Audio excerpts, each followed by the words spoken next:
Okay, last time I was like, dude, we got to start shooting at 2 p.m. and be done by midnight. And that's stupid. That's 60 pages in 10 hours, stupid. That's crazy. So on the day of shooting, we're like, no, we got to just start at 11. This is crazy. Start as soon as we can. So this time around, I was like, all right, actors arrive between 9 and 10. I really only need Mason at the start of the day. So we'll start shooting shotgun start at 10 a.m. And by 10 a.m., we were not ready. By 10:15, we were not ready. By 10:30, Mason was starting to get a little nervous, like, holy shit, this thing might sink, and it's the start of the day. Because when you're supposed to start at 10 a.m. and you've allotted each scene 15 minutes, that means when we started actually at 10:45, we were now 3 scenes behind to start the day, and it's scary. Rolling? You rolling? Give speeds. All right, start with that door shut, Mason.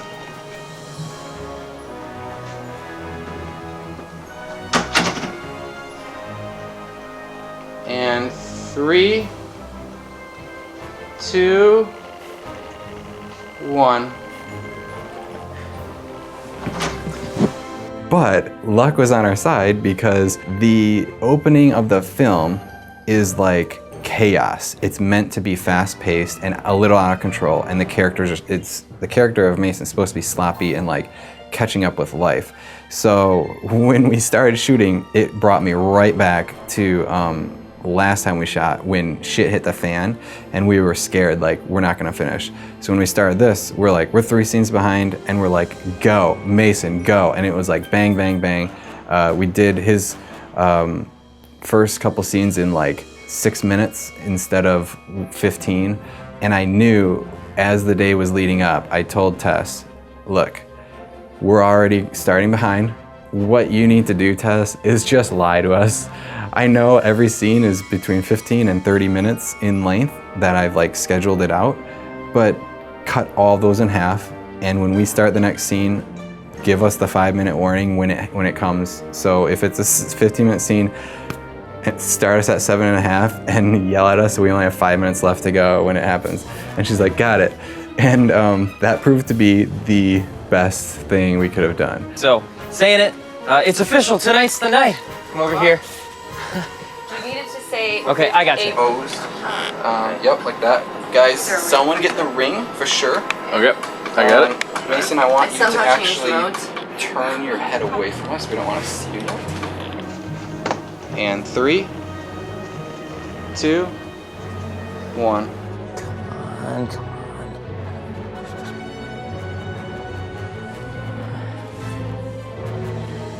Load all time data to cache memory.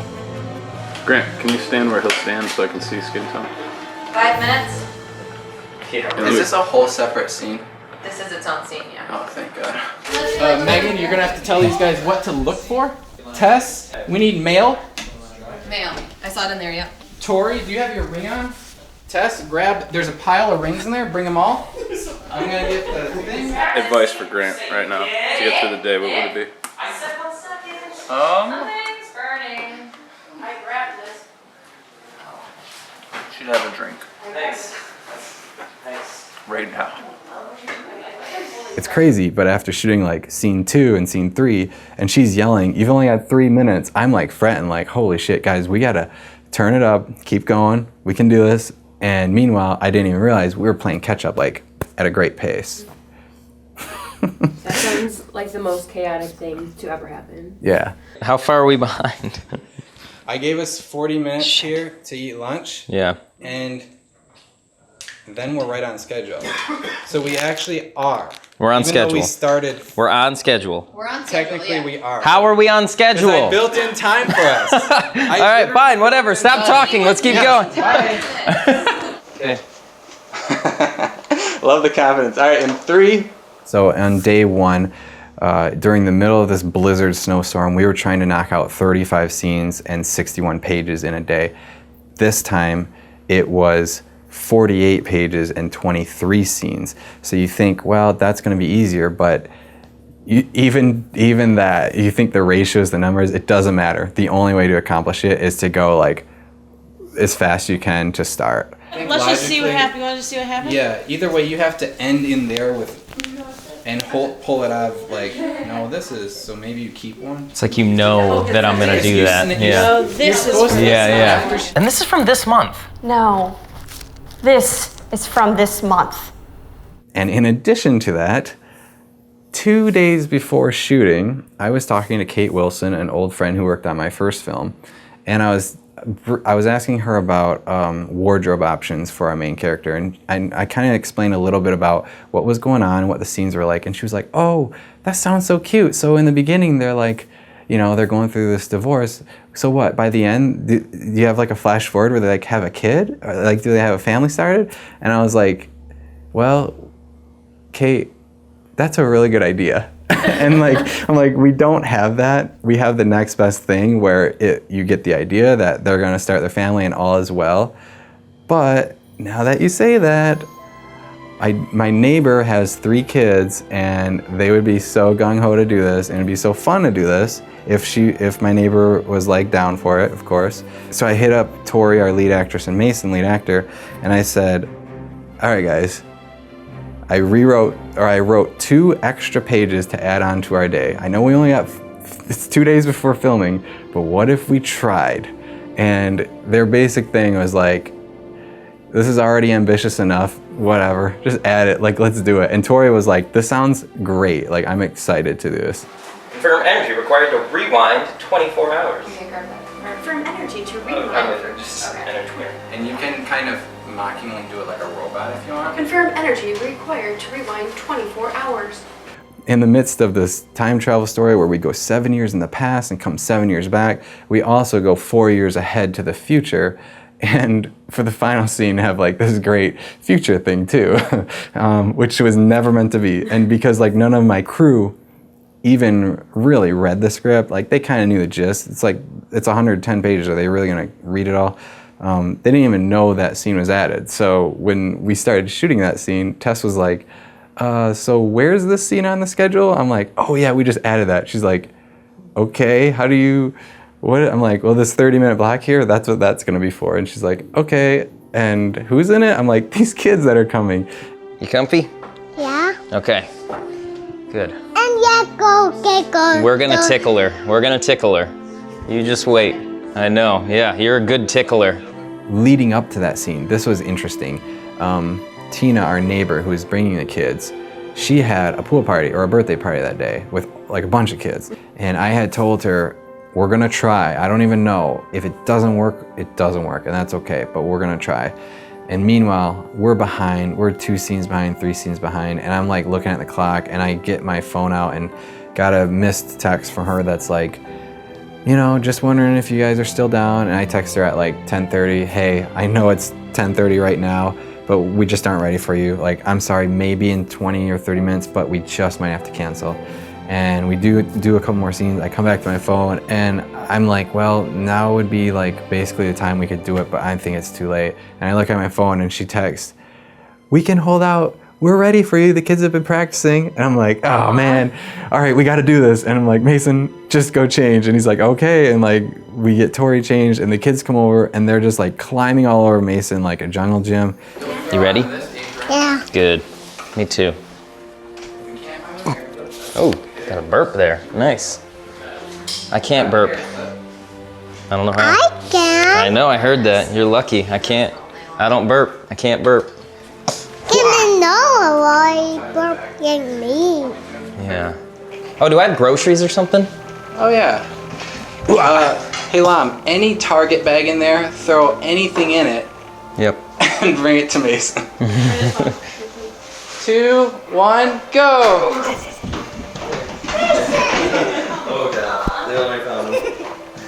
All right, kids, that's a wrap. You did awesome. Great job. We shot the scene, and thankfully the youngest, who had Grayson, who had a line like right front and center on camera, his big moment, he like nailed it. Challenging us to a tickle fight. Yeah. No, we don't have time for It was that. like, wow, like that's like so amazing that worked out. 1. Can Can I just say I appreciate you cleaning the basement for the kids today?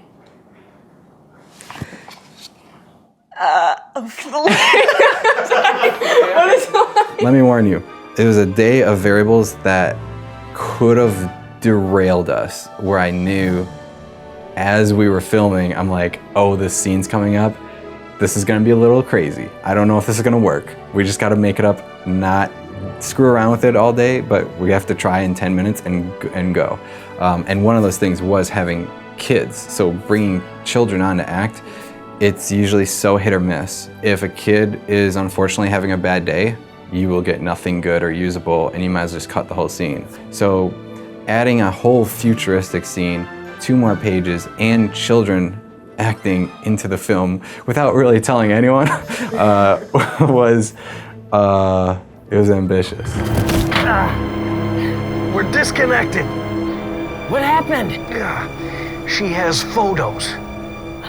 So on top of acts 1 and 3 that we had to shoot, one thing we learned from act 2 is, hey, we should probably reshoot one of these scenes, or at least reshoot a partial bit of it, because after editing it, you have the hindsight of like, oh, that would work a lot better. Like, it's one of those things where you watch a movie and you're like, that's a plot hole. But we could watch it and say, that's kind of a plot hole. Why don't we fix it? Why don't we like do it? Lom, let's swap the lights off.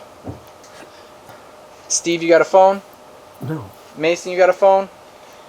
Did I have a phone? You end up lighting him and he lights you. Yep. Is that right? Yep. So we added a partial scene reshoot.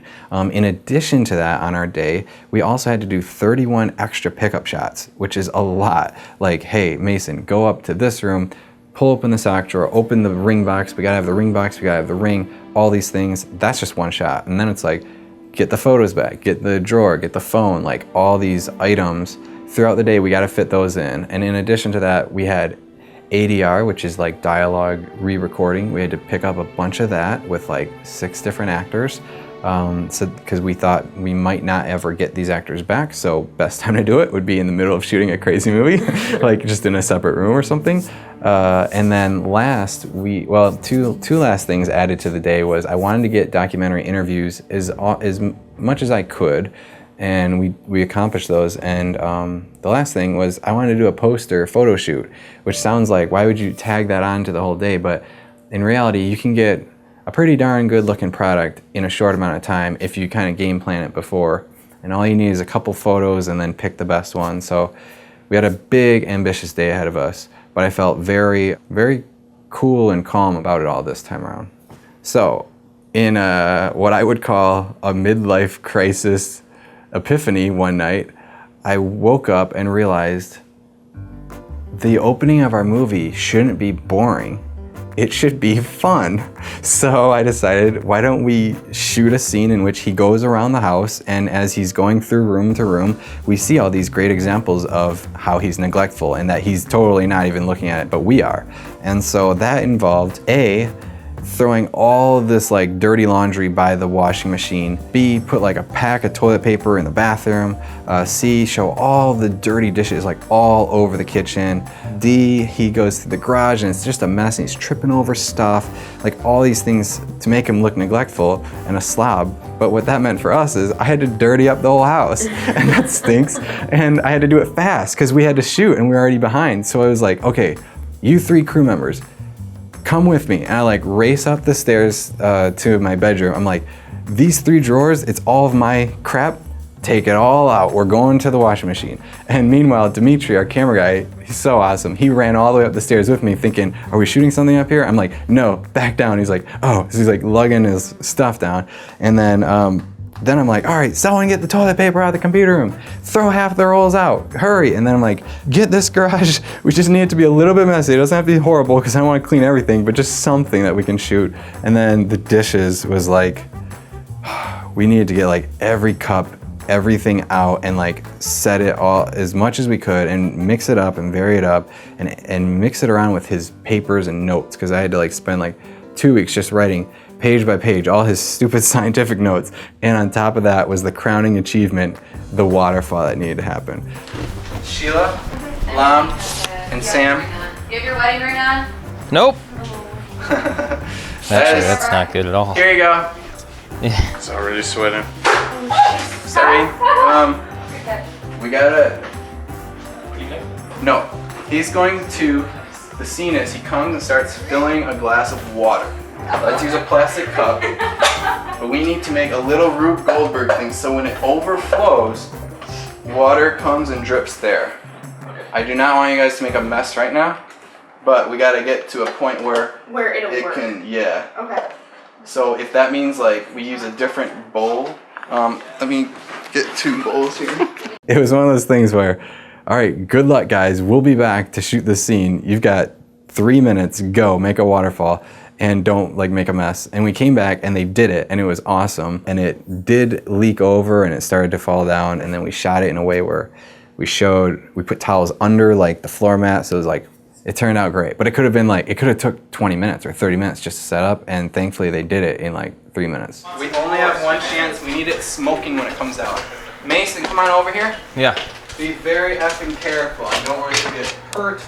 Your hands are precious. Oh, we going back to that one scene? Guys, get focused on that. Shoot it right now. We gotta get him pulling it out and setting it down. So while Nick is filling his glass, he also throws popcorn in the microwave, and we needed the popcorn to cook too long and start to burn because we wanted it to seem like he couldn't catch up and open the popcorn thing, and it was smoking.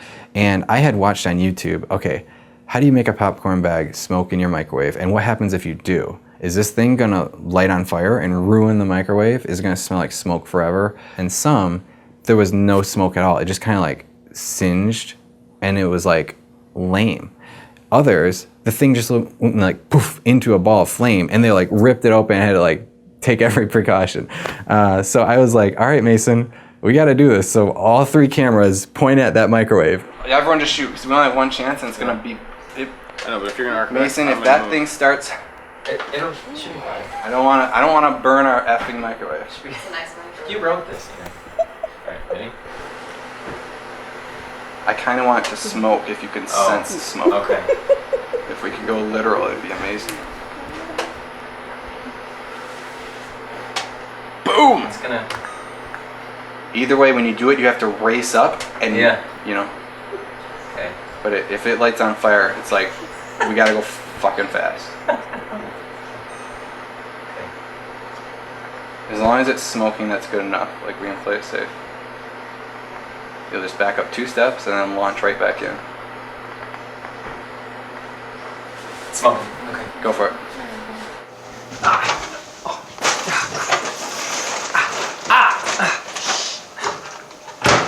Oh, crap.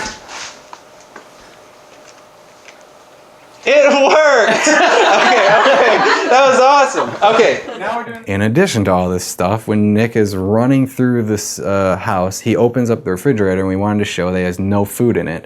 So we had to take all the food out of the fridge, and you can't really just put, like, once you start to empty your fridge, you're like, whoa, this thing's deep. Like, this goes way back. There's so much stuff in here. And all we could do is like set it on the floor and make sure like no one kicked it or tripped on it. And then once we were done with the scene, we were shooting the next scene in which the 2 girls arrived, Tori and Katie, and everyone's like, hey, there's a big pile of food here. Shouldn't that go back in the fridge? And we're like, oh my God. So we're already like late and we're like catching up, and I'm like, literally all hands on deck. Everyone in this house grab food and bring it to me, and I will point as to what like drawer it goes in. I'll replace Nick in the scene. We're on the bare floor. Yummy. This is awesome, guys. I like this one very well since it's food. Right. Yeah. We got it all. Still wearing the wedding ring. Of course you have one of those fridges that yells at Pizza last night. you. I stole a breadstick.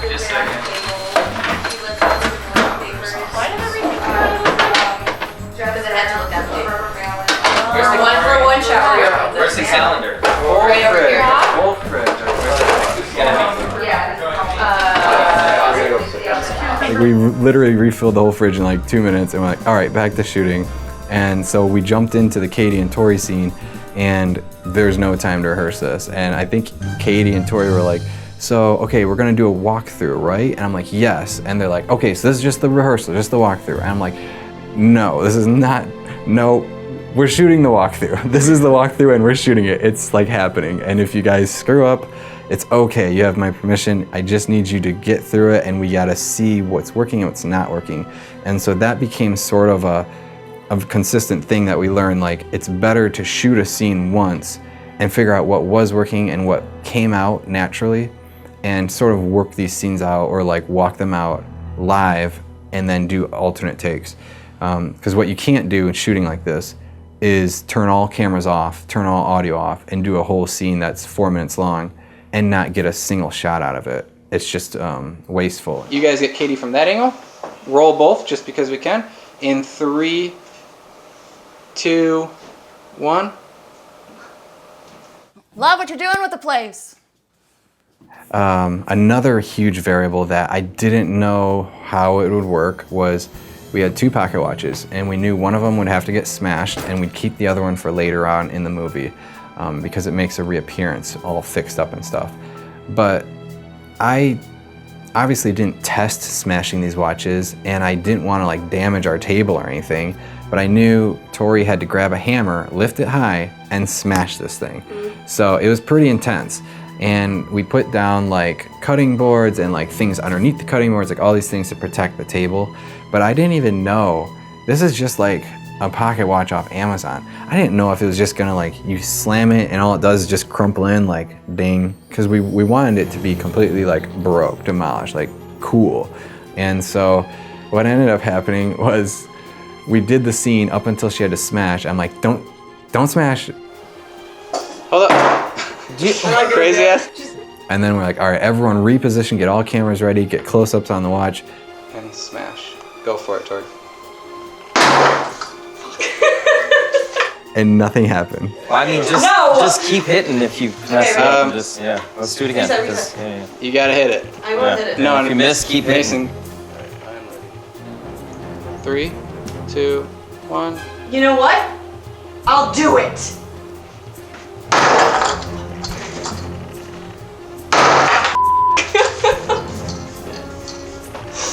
You know what? Okay, hold on. No. Well made. Go for it. You know what? I'll do it.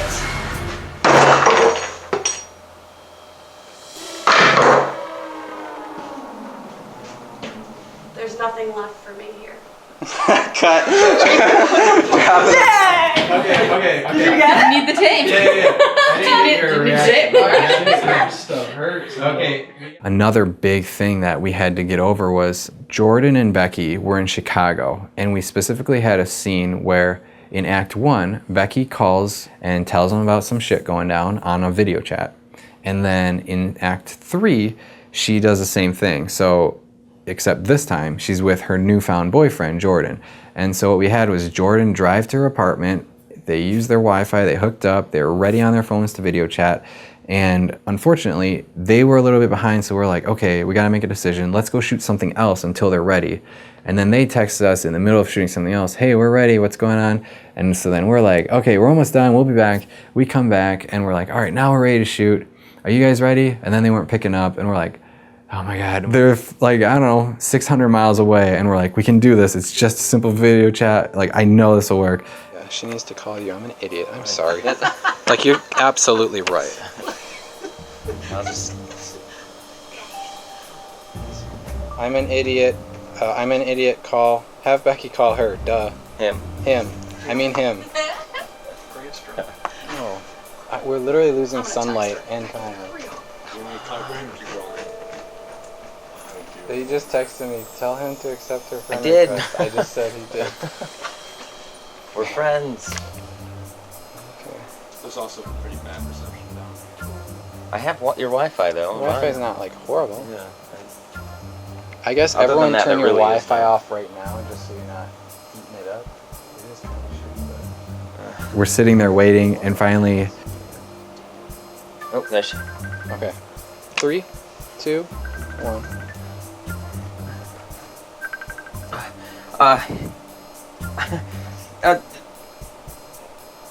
It's okay. we're all rolling, and Mason starts his first couple lines to her. Hey, Shelly, I can be there, okay? Or are you at Mom and Dad's? And we all wait for a response, and it's Yeah, that's all right.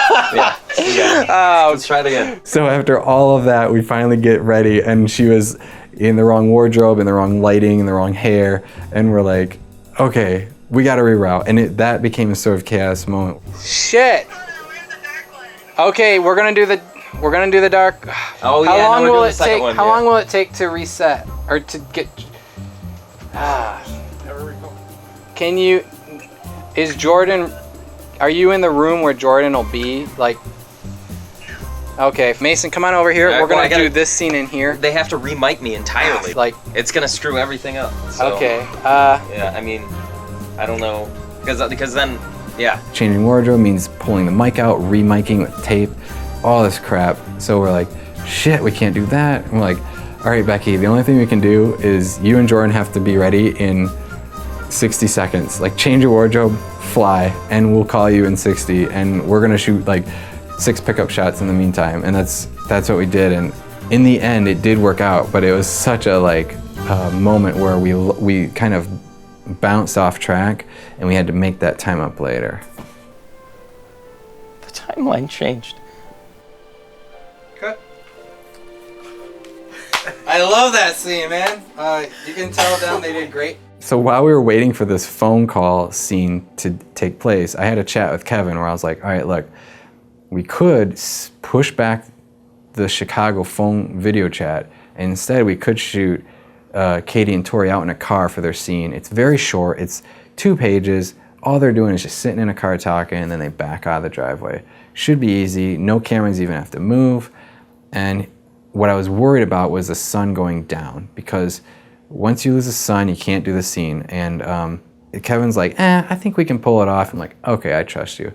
So we go out, and what you'd think would be the easiest scene, and granted, every scene I allotted 15 or 30 minutes for. I think this one I gave 15 because I'm like, dude, this is as basic as shooting gets. Now, Tori did have to pull some emotional stuff, and she had to really work into it. But you take Tori's prep time to just sort of like prepare for the scene. You add in a couple bloopers, a couple mistakes. I forgot the rest of my lines. Sorry. It's okay. Let's restart. They've been up like since God knows when, and are probably running on low sleep coming in from wherever they came from, one from Chicago and one from Arizona.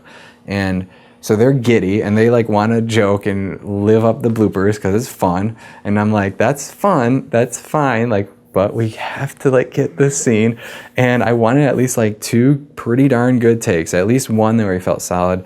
And then more stuff just started piling on and turned the scene into like the hardest one. Just to give you a snapshot of what went down in that simple 2-page scene. Mm-hmm. They sit in a car, they talk, they drive away. Our cameras are all on tripods. What ended up happening was, first, Katie's mic started getting interference, and then the batteries died. So then we had to switch her battery pack, or her mic pack, in the middle of the scene. Then, later, we realized her mic cut out, and we had technical errors, and we ended up having to reshoot some of Katie later, after the whole scene was done. So there's that. But before we could even reshoot that, Tess, who had to run errands, was coming back, and she had to park her car. And as she drove up, we looked at Ezra, and he definitely was on the headphones like, yeah, I can hear her car, just have her park. And so we had to wait for her to park her car because she was making noise, and it was comedically long. Like, she was trying to parallel park and did like 17 maneuvers. Yeah, I mean, she it's like full Austin Powers. Full Austin Powers. She eventually like 42-point turn. Yeah, she eventually parks it and has no idea we're waiting on her. And then she opens her car door. And we're all just looking at each other like, okay. The girls in the car, the actors, didn't even know this was happening. They're like, what are we sitting here for? So then finally, we're looking at Tess like, just stay there, stay there. She doesn't see us. She gets out and just starts walking towards us. Hey, Tess, you can just come around right back here. Yeah, well, that one was hard because that's a very emotionally draining scene for Tori's character. Yes. So we're all like just cracking up, and she's in there just trying to hold her character together. I had to walk away because I was trying not to laugh. Yeah. And I was so worried that I was going to throw Tori off. But oh well, it's okay, Tess. That was just the start of it. Geese started flying overhead immediately after when we restarted. And Ezra's like, dude, this is ridiculous. Then cicadas started just blaring for mating season or whatever. They're just making their sound. And these goddamn cicadas. And then the guy who delivers our newspapers, shirtless in this loud Jeep, old junker, comes pulling around the cul-de-sac, throws the newspaper on our driver and roars out. And we're just like, are you kidding me? After all of that was said and done, we were finally finished with this simple 15-minute scene that probably took 35 to 45 legit minutes. And that's when most of our 15-minute scenes, we actually finished in 7.5 minutes. And this was a true 40-minute thing. It was like so depressing. But the scene turned out great. Good job, girls. Yay! That's a wrap out here. We will see you in a little bit. Oh, okay. We need your mic packs. That only requires 2 cams, so we're gonna go me and you. Sound good?